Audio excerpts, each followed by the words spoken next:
ang pagtuturo kay Ate Joby magmotor. Ayan, sa part na to, makikita nyo, matutunghayan nyo, ang laki naman ng improvement ni Ate Joby. Tignan nyo, nakaka-drive na siya ng dala-dala. Tatakbo. Ang nagiging problema na lang niya is yung pag ang galing niya, tuwa siya. Sobrang saya niya kung nagmamaneho. Pagod na ako agad. Turo ni Beba yan. Marami pa kaming araw na pagdadaanan. Sa part na to, tuwa ako kasi ang laki na naging improvement niya. Kaso, pagod na pagod ako. Dahil sa sobrang gusto ko siyang maibidyo. Tumatakbo ako. Pagod na ako tumakbo.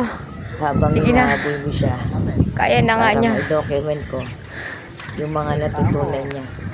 Ang galing mo, Ate Joby. Mag-practice ka pa. Marami pa akong ituturo sa'yo. Sobrang saya niya, oh. Yung galing-galing na niya. Konting-konti na lang. Isa na rin to sa mga kamote sa kalsada. Pero syempre, hindi ako papayag na maging kamote siya. Tuturuan ko pa siya sa mga maraming rules at mga dapat Hindi na kita mahabolten, mabidyoan ng buo. Sa ngayon, dyan muna kami nag-focus sa pagmamaneho niya. I-re-recall ko na lang sa kanya. Kanina nakaliko siya at hindi dapat gawin habang nagmamaneho. May mga bata pala. Ang galing mo, Ate Joby. Nice. Galing. Game, show what you got.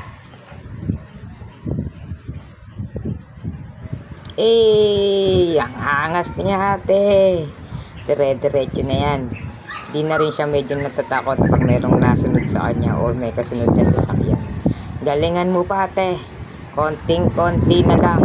Makakapag-rides na tayo ng dalawa. Dahil natuwa sa akin si Mama, may pa-Jollibee si Mom. Swerte ko naman today. May pa-Jollibee si Mom. At ito ang binili sa akin ni Ate Joby. Fried chicken and rice and fries. Natapos na yung pangalawang araw namin. Anong balita, ate? Saya! Nagalingan ka ba sa sarili mo? Yun. Marunong pa lang, hindi ka pa magaling. Magaling na yun para sa akin. Oo, ang laki ng improvement niya ngayong araw. So, siguro mga isang araw pa. Parang ako na virgin. Isang 3 hours pa. Hindi ka na virgin. Isang oras pa. Isang oras pa uli bukas. Bali bukas, ang plano natin is 1 hour ka na mag-solo, tapos sunod na nun, naangkas na ako sa'yo. Siyempre, di ba, kasi kaya ka nga magmumotor para maisakay mo yung mga anak mo, di ba?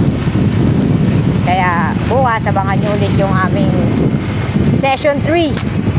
For watching, please follow, like, and share.